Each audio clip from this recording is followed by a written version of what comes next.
Kausapin na natin ang totoong sales assistant na si April Joyce Bacara. April! Pala talaga, bakit ganyan ang tayo mo? Sanay sa pagtayo ba yan? Ano po, para malito lang po yung mga host, saka yung mga ano natin. Ayusin ko yung... Para malito. Opo. Pero ang galing mo ha. Galing ni ate. Oo, galing mo mag-twerk ha.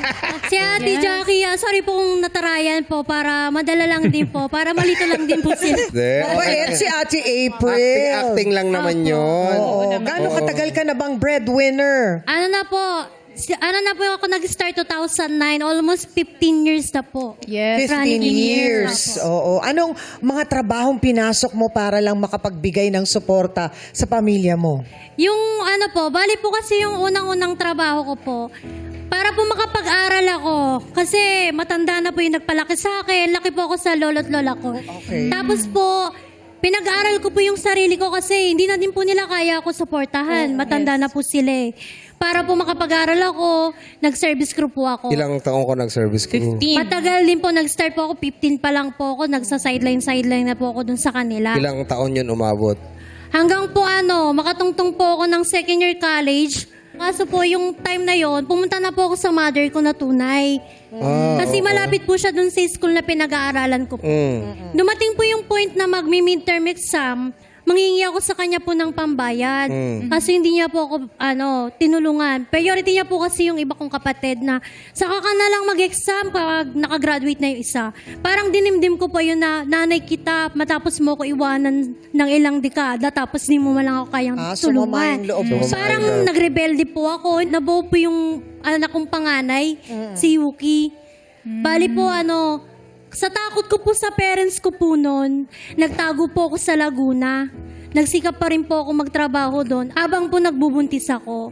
Pero habang tumatagal po na lumalaki na po yung tiyan ko, nagpasya na po ako na umuwi sa amin. Yung po natuwa din po ako kasi tinanggap po ako ni mama at papa ko hanggang sa napanganak ko na din po si Yuki na hindi pa rin po nagsawa na tumigil magtrabaho. Pero, yung sinabi mo nagpapabalik ka ng Laguna, nakipagsapalaran ka ron para matustusan mo yung pag-aaral mo. Natustusan mo ba yung Hindi pag-aaral po. mo? Nag-stop po ako noon kasi nga po, buntis na po ako.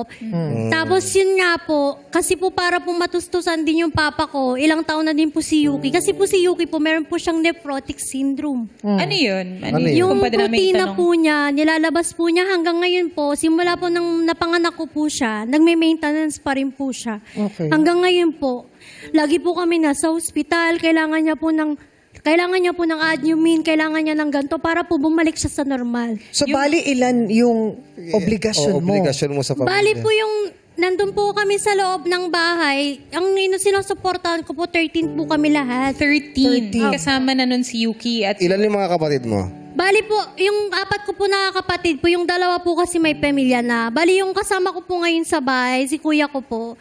Kaso si kuya ko po kasi hindi po siya masyadong makapagtrabaho dahil po asthmatic din po siya. Okay.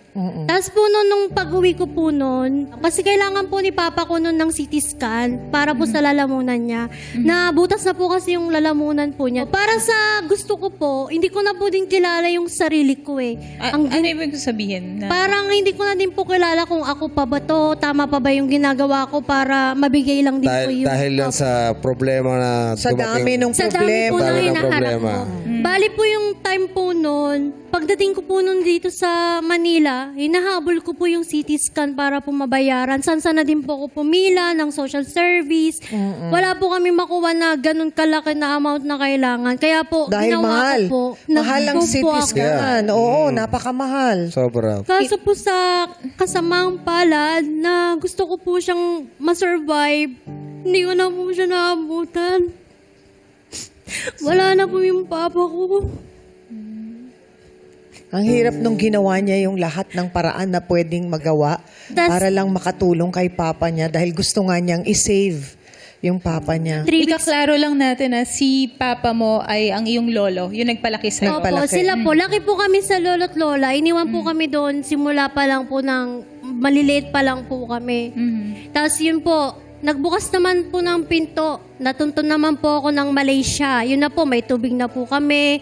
Nagtrabaho ka sa ibang bansa. Opo. Gaano Naging katagal kang OFW. nagtrabaho 1 doon? year po ako na stay sa Malaysia po. Okay. Hanggang bago mag-pandemic. Tapos umuwi na po ako noon bago po mag-pandemic. Nung dumating po yung pandemic, ito din po yung pinakamahirap. Kasi po hindi ko na din po alam kung ano po yung gagawin, saan po kukuha ng pang-maintenance, ng gatas, pagkain po namin araw-araw. Bali po nag-racket po ako, nagtinda po ako ng mga merienda, kakanin, lahat po ng racket na kung pwede pati po face shield, binenta ko na din po. Tapos nung time naman po noon, nag-entrance po ako para sa scholarship ng Nabotas. Nag-aaral ka uli? Nag-aaral po Nag-aaral ako ka. ulit. Kasi sabi ko po sa sarili ko, hindi ako nakapagtapos before dahil ganun yung nangyari sa akin. Pero balang araw, makakapagtapos din ako. Tapos po habang nag-aaral po ako, may opportunity po din na nagbigay. Nag-hiring, papunta po ng Dubai.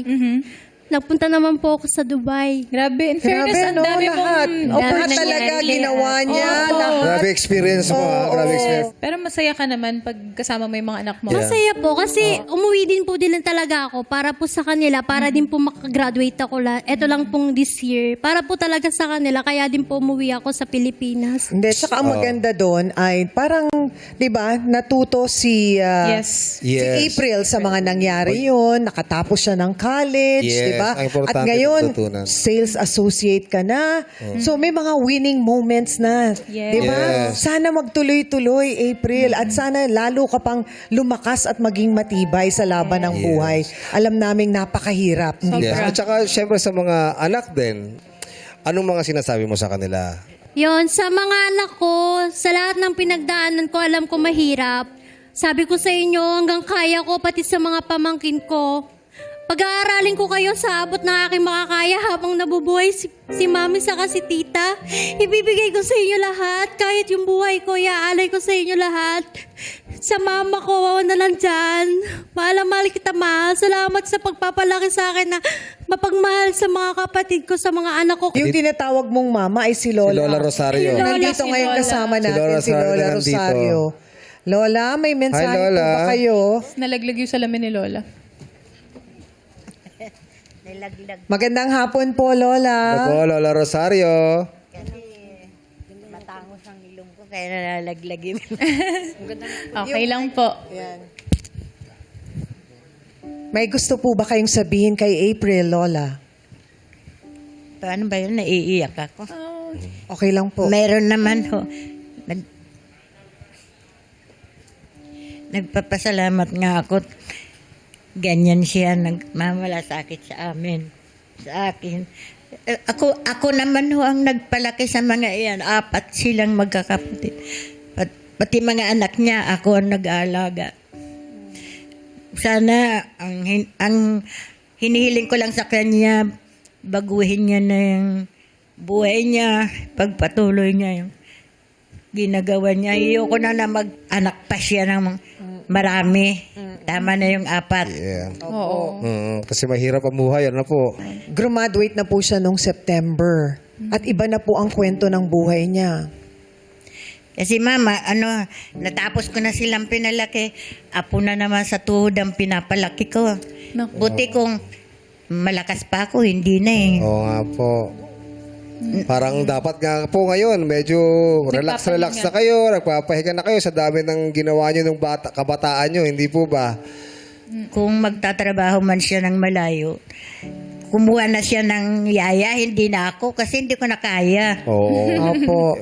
Totoo naman Pagod yun. na si Mahirap Lola. din. Totoo naman Pagod din yun. si Lola. 73 years old na siya. Apo, maraming salamat sa iyo, Apo, na ngayon naman ako naman ang pinapakain mo. Ako naman ang pinapalaki mo.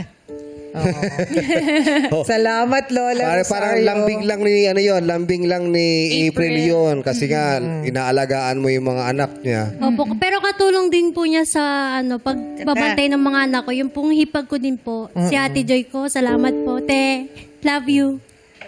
Kay Lola mo ba nagpapasalamat ka din? Salamat, ma. Maraming salamat kasi kung hindi dahil sa'yo, walang April. Wala kang April na handang sumuporta sa'yo. walang April sa mundo na kayang ibigay lahat para sa'yo. Mabuhay ko lang kayo. I love you, ma. Mahal na mahal kita, ma. At ngayong nakagraduate ka na at iba na ang trabaho mo, may mga pangarap ka pa ba, April, para sa sarili mo? Ang mahiling ko lang po, maayos din po yung bahay namin na naipagawa ko before na hindi ko na po natuloy. Ang hiling ko na lang din po sa sarili ko, yung para na lang po sa mama ko, saka sa mga anak ko, makapagtapos po sila ng pag-aaral. Kasi po, Tama naman. hindi din po habang buhay, malakas ako, Yes. nandito ako. Kaya sa kanila na lang po, hindi na po para sa akin. Pero sa tingin ko, April, kayang-kaya mo. Parang napakatalino Yes. mo at ang dami mong nararating sa buhay. madiskarte. Tsaka, alam mo, hindi natin maaalis din minsan na talagang nakakapag-desisyon tayo ng gano'n dahil sa hirap ng buhay. Di ba? May mga nagiging Dumidiskarte pagkakamali siya tayo. Dumidiskarte siya ng pagkakakitaan niya, ng pantutuso siya sa pamilya niya. Ang pinakamagandang blessing doon ay yung tinapos mo yung pag-aaral. Yes. Yun po, regalo ko po talaga yun sa mama at papa ko. Kahit po mahirap, kahit po ginagawa ko pong araw yung gabi nung nasa Dubai po ako, nag-aaral pa rin po ako. Para po mapatunayan na yun, ito na, bachelor degree na yung apo nyo. Salamat po. Yeah. Love you, ma. Congratulations, April! Isa ka ng inspirasyon sa napakaraming tao nakakaranas ng ganyan. Mabuhay ka, April Joy. Thank you po. At dahil dyan, meron kaming pamaskong handog sa'yo. Bibigyan namin ng transistor radio si Lola para hindi siya naiinip. Yeah. Bukod dyan, meron tayong Noche Buena at Medja Noche package from Regent. And of course, merong 10,000 para sa gamot ng anak na may kidney disorder. Yeah, malaking tulong para sa iyo yan. Yes, at meron kang pamaskong damit at laruan para sa mga anak mo at sa iyong mga pamangkin. At meron ding pamaskong damit para kay April at kay Joyce at kay Lola.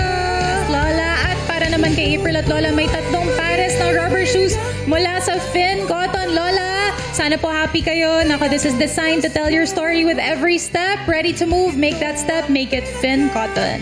At hindi lang yan, meron ka rin home and kitchen appliances from 3D, the quality you can trust.